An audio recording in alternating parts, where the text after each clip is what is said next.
Hi guys, welcome to our first video in chapter 14. Chapter 14 is concerned with gases. To begin, we're going to start with section 14.1, which mentions three fundamental gas laws. Our understanding of gases is framed by kinetic molecular theory, which we talked about in chapter 13. So if you're not 100% clear, go back, watch those videos, and make sure you understand what kinetic molecular theory is before coming to these videos. Quick recap, it is the theory that describes how gases move, and we have 5 important principles that we're going to carry through to this unit that are going to guide our understanding of how gases work. First, gas particles don't attract or repel one another. That means they just don't interact with each other. They're like little marbles. Gas particles are, of course, tiny when compared with the space between them. Okay, so the actual volume of the particles is negligible.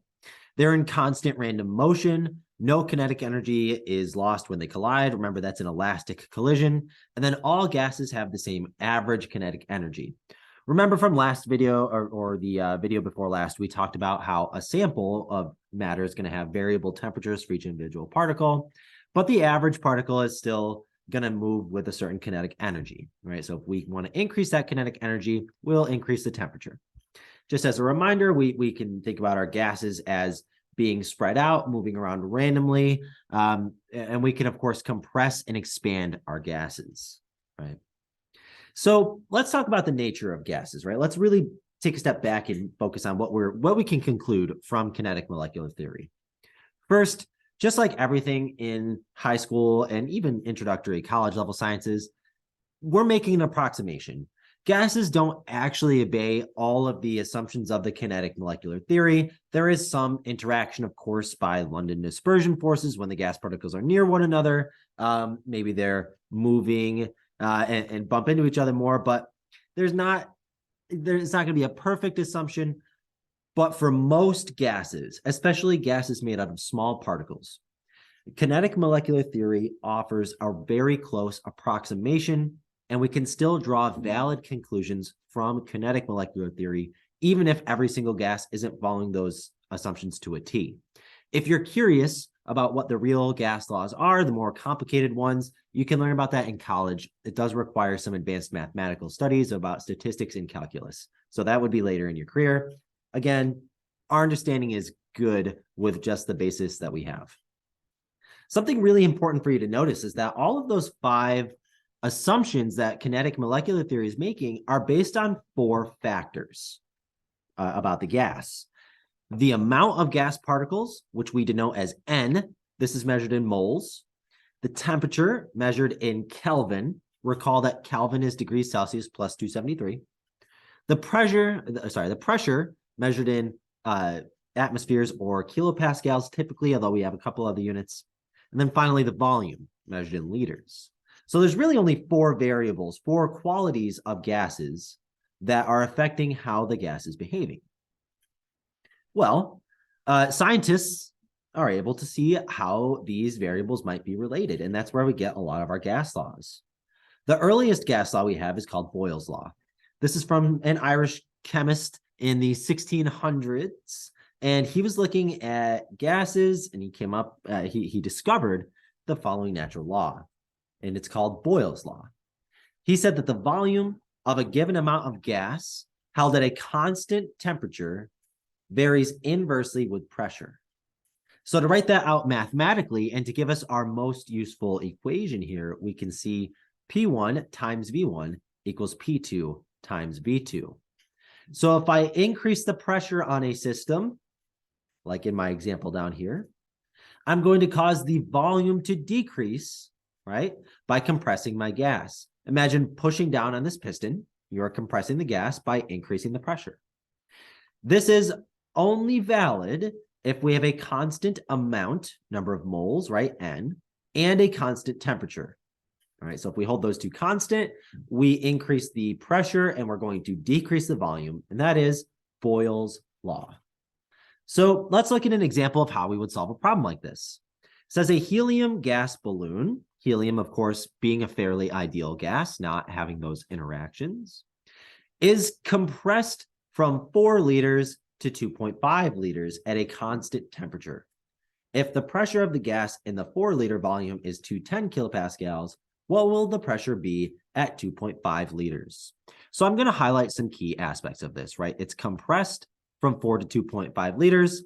The pressure of the 4-liter is 210 kilopascal, and we're looking for the pressure of our 2.5 liters system.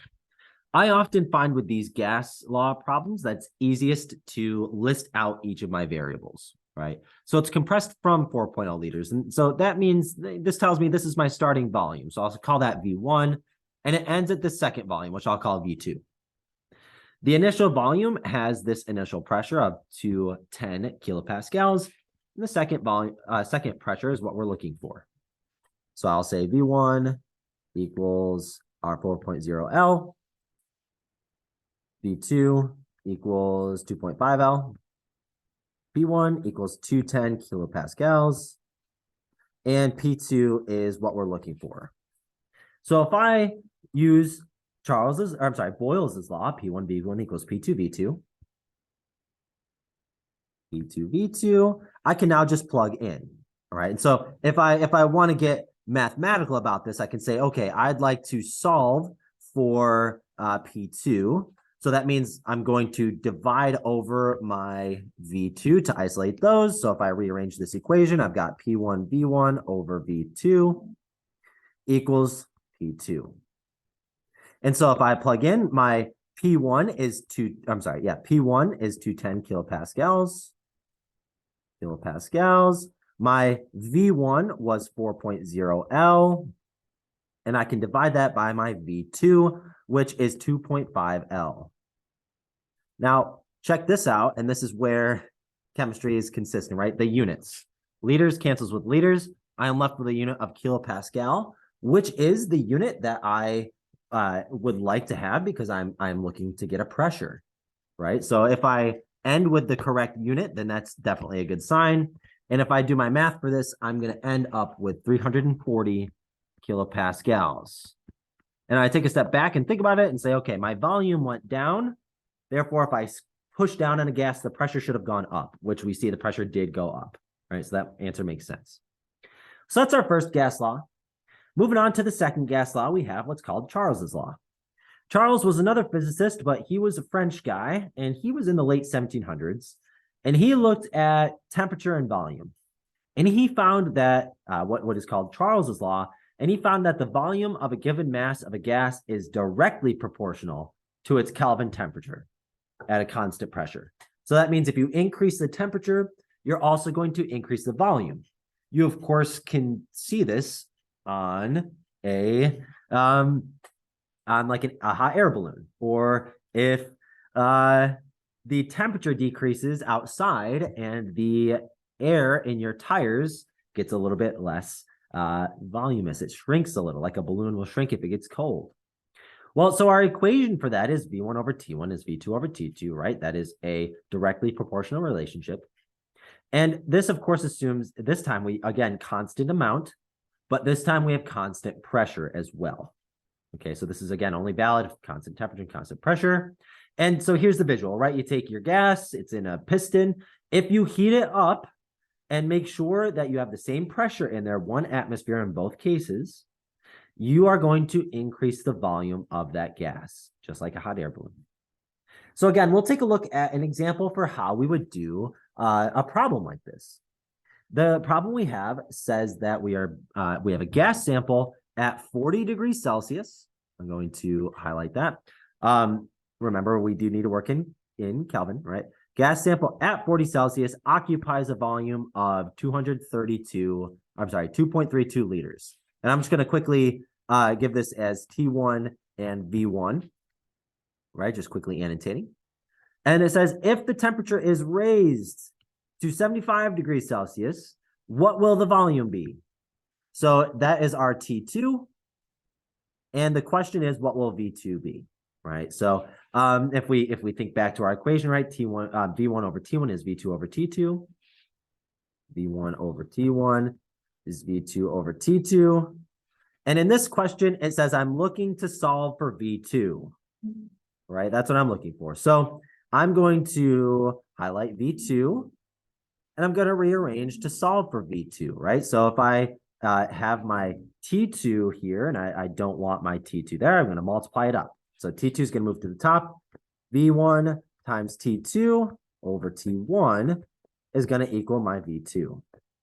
And now I can plug in, right? So for V1, we said this was 2.32 liters, 2.32 L. And then we get to our T2, which we said was 75 degrees Celsius. However, we know that we need to convert that to Kelvin. So 75.0 degrees Celsius plus 273, right, to get it to Kelvin. And we are going to end with 348 Kelvin. We might as well do the same thing for T1, right? So T1 was 40 Celsius plus the 273, and we're going to get 313 Kelvin. Okay, so those are our two temperatures. Remember, we have to convert them to Kelvin. All right, so I'm plugging in T2 here, so 348 Kelvin.